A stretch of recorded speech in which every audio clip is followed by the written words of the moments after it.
E aí, galera, tudo bem? Eu sou a professora Thais Nunes, estou de volta para a gente continuar falando sobre o processo de ditadura militar. Nesse momento, a gente vai retomar no governo de Arthur da Costa e Silva. Assiste a última aula para entender essa, é muito importante você ter essa noção. E vamos começar, propriamente dito, a falar sobre o nosso querido, não tão querido assim, presidente Arthur da Costa e Silva.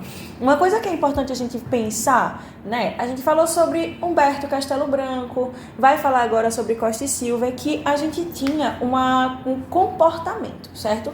Um comportamento dos presidentes. Humberto Castelo Branco, ele era mais moderado, enquanto que Arthur da Costa e Silva foi o primeiro presidente realmente de linha dura que a gente teve. A gente vai chamar esses presidentes moderados de castelistas também, é um possível termo para essa galera. Mas teremos essa ideia dos moderados e dos linha dura. Por exemplo, outro presidente que é moderado é o presidente Geisel. Outro presidente que é extremamente linha dura é o presidente Médici e assim por diante. E falando especificamente de Arthur da Costa e Silva, o governo dele é muito famoso por ter inúmeros movimentos de contestação. Então, movimento tropicalista, movimento estudantil, cinema novo e alguns outros vão estar dentro desse processo de construção de um questionamento a esse processo de ditadura militar que está se construindo no Brasil e que está se fazendo cada vez mais presente no Brasil também, beleza? O governo dele vai ficar também conhecido pelo crescimento desses processos ditatoriais. Então, vai ser ele que vai trazer o AI-5. Além disso, a passeata dos 100 mil vai ser a grande causa da gente ter o AI-5 acontecendo. E assim por diante. Thaís, o que é a passeata dos 100 mil? É uma passeata do movimento estudantil da União Nacional dos Estudantes. E algumas dessas questões que a gente vai ter vai ser o processo dos movimentos contestatórios do ponto de vista cultural, beleza? Teremos o cinema novo, cujo principal expoente vai ser Glauber Rocha. Eu gosto muito de alguns filmes relacionados a esse processo do cinema novo. O mais famoso é o Terra em Transe, tranquilo. E assim, é importante você ter a noção de que esses movimentos de contestação, eles vão ser muito inflamados no sentido de mensagem, no sentido de interpretação, no sentido de questionar e, além de tudo, se a gente está falando do cinema, a gente também vai estar falando na construção narrativa que vai trazer esse processo de contestação ao regime militar, à ditadura militar também, belezinha? Outro detalhe, a Tropicália, que é um momento importante desse processo, que vai ser iniciado... Eita, tô apagando, tô escrevendo. Que vai ser iniciado com o Festival da Canção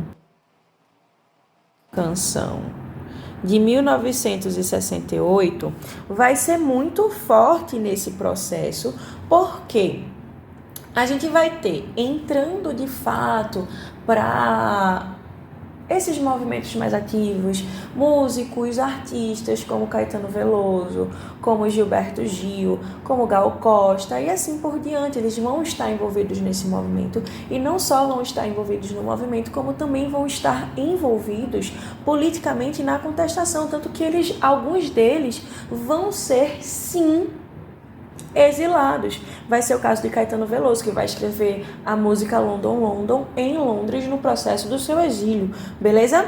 E também é importante você ter noção que a Tropicália, além de tudo isso, vai ser responsável por trazer pra gente a noção de brasilidade também. E principalmente de entender o que é que faz o brasileiro. O que é que faz do Brasil o Brasil? Por que é importante a gente ter isso em mente? A gente vai estar falando também de um momento que a gente vai estar recebendo muitas explosões culturais de fora, especialmente dos Estados Unidos. Então, por exemplo, a calça jeans, a Coca-Cola, o cinema, as atrizes, os atores que vêm de fora e assim por diante, essa hipervalorização do externo. E a Tropicália também vai representar um questionamento a esse processo. É muito importante a gente ter isso em mente, porque não vai ser só a Tropicália que vai trazer esse tipo de movimentação. A gente vai ter o movimento da arte moderna em 22 e, de certa forma, isso vai representar uma continuidade nesse processo de construção, beleza? E é importante você ter em mente que todos esses movimentos, eles foram tolhidos pelo DOPS e pela OBAN, tranquilo? Que vão ser órgãos responsáveis por esse processo de censura, tranquilo? Então, assim, teremos pessoas muito importantes no nosso processo cultural entrando nesse cenário. Rita Lee, Caetano Veloso, Tom Zé, Chico Buarque. Chico Buarque não necessariamente vai ser um tropicalista, mas ele vai começar a entrar nesse processo de questionamento. Há várias coisas que vêm acontecendo nesse processo daí, beleza? E aí a gente chega em Emílio Garrastazu Médici, o nosso terceiro presidente do regime militar. E é importante também você ter em mente que vai ser no governo do Emílio Garrastazu Médici que vai acontecer o que chamaram de milagre. Milagre econômico. Tranquilo? Vai ser o milagre econômico brasileiro. Detalhe que esse milagre econômico não vai ser como aconteceu no Japão. Também vai ser Emílio Garrastazu Médici, o presidente responsável pela integração do DOI-CODE, beleza? Que vai ser um dos órgãos mais importantes nesse processo. Preste atenção. O DOI vai ser o Destacamento de Operações e Informações, e o CODE vai ser o Centro de Operações de Defesa Interna. Então, no final das contas, alguns processos de tortura, principalmente, alguns interrogatórios, na verdade, que são um pouco mais violentos, também vão acontecer no DOI-CODE. E nesse processo, lá no governo Geisel, a gente vai ter a morte do jornalista Vladimir Herzog, que vai ser um dos pontos centrais. Hoje, o Vladimir Herzog é homenageado com o Prêmio do Jornalismo Brasileiro, mas durante muito tempo se perguntou o que aconteceu com ele, porque ele saiu para trabalhar numa quinta-feira normalmente e nunca mais voltou. Literalmente, ele nunca mais voltou. E uma das últimas coisas que ele fez foi responder a uma convocação do DOI-CODE, porque ele foi, vamos dizer assim, acusado de algumas ligações com o PCB. Então é importante a gente ter esse momento também. Vai ser um governo de muitas propagandas no sentido de ter obras faraônicas, como a Ponte Rio-Niterói, a construção da usina de Itaipu.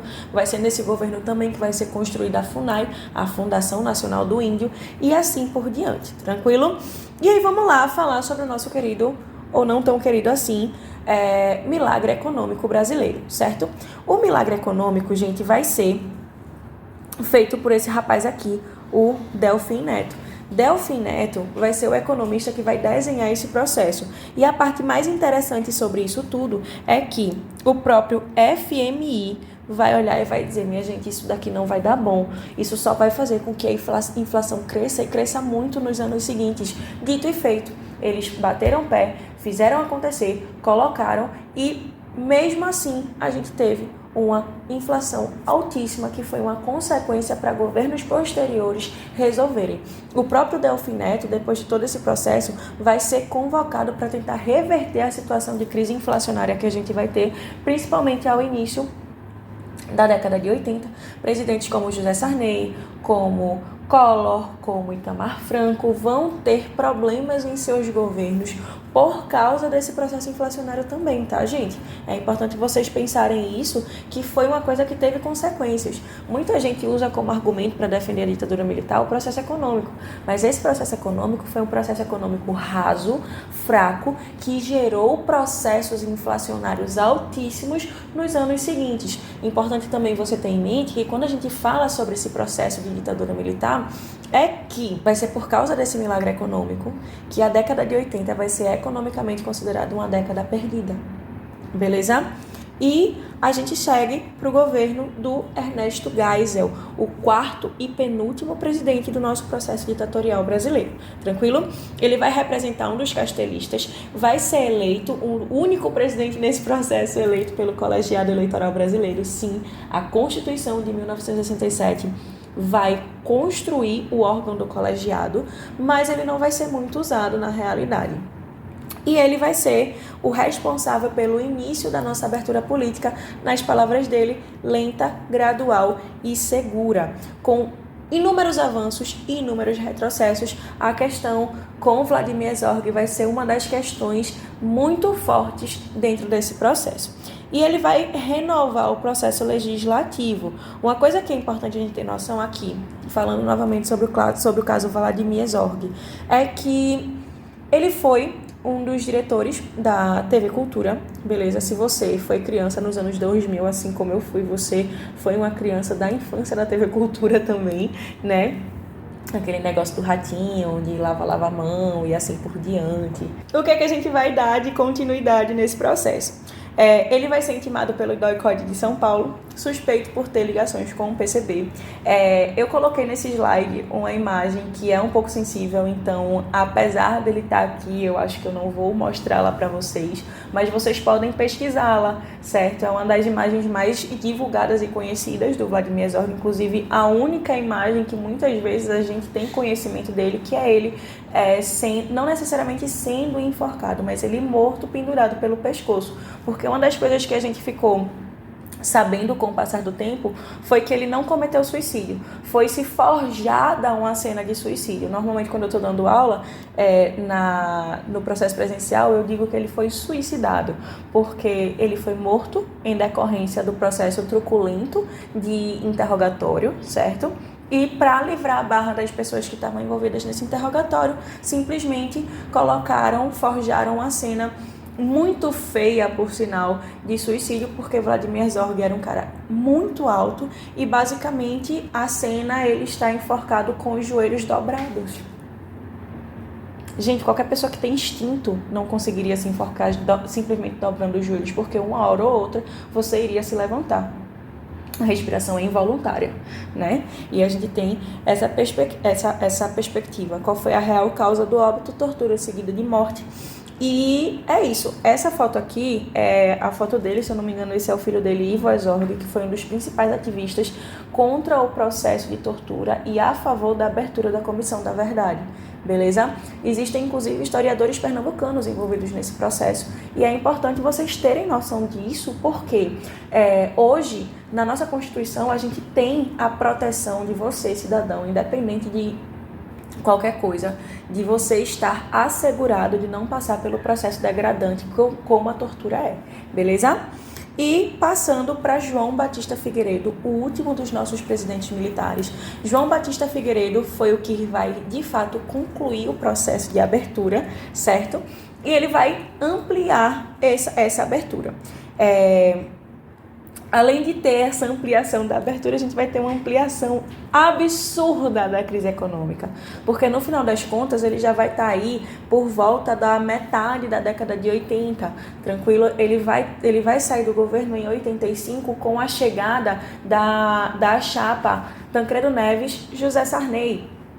Só que no final das contas,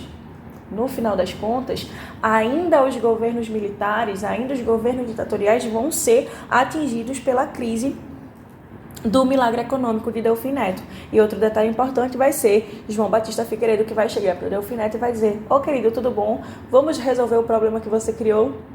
Ajude, por favor. E aí a gente vai ter também a lei da anistia ampla, geral e restrita, que muitas pessoas são contra esse processo de anistia. Por quê? Para crimes políticos, a gente vai ter essa anistia ampla, geral e restrita. Só que as pessoas, muitas vezes, que estavam envolvidas nos processos de tortura também vão ser anistiadas, porque isso vai ser considerado um processo político. E isso é problemático. Isso é bastante problemático. Porque, no final das contas, não é simplesmente processo político. Não é simplesmente um crime político. Essa questão da tortura, certo? E ele vai sofrer algumas ações dos militares de linha dura contra esse processo de abertura, beleza? Mas, no final das contas, a abertura irá se concluir, tranquilo? Inclusive, curiosidade para você, fun fact, você que gosta de rock, você que gosta e tem vontade de ir ao Rock in Rio, a primeira edição do Rock in Rio foi no ano de 1985 e uma das ideias do Rock in Rio foi justamente mostrar essa abertura cultural e política do Brasil. Tranquilo? Espero que vocês tenham gostado da aula, espero que vocês também tenham compreendido, beleza? Até a próxima. Se inscreve no canal, curte o vídeo, compartilha, mostra para os seus amigos, assiste a aula anterior para revisar todo o processo de ditadura militar e até a próxima.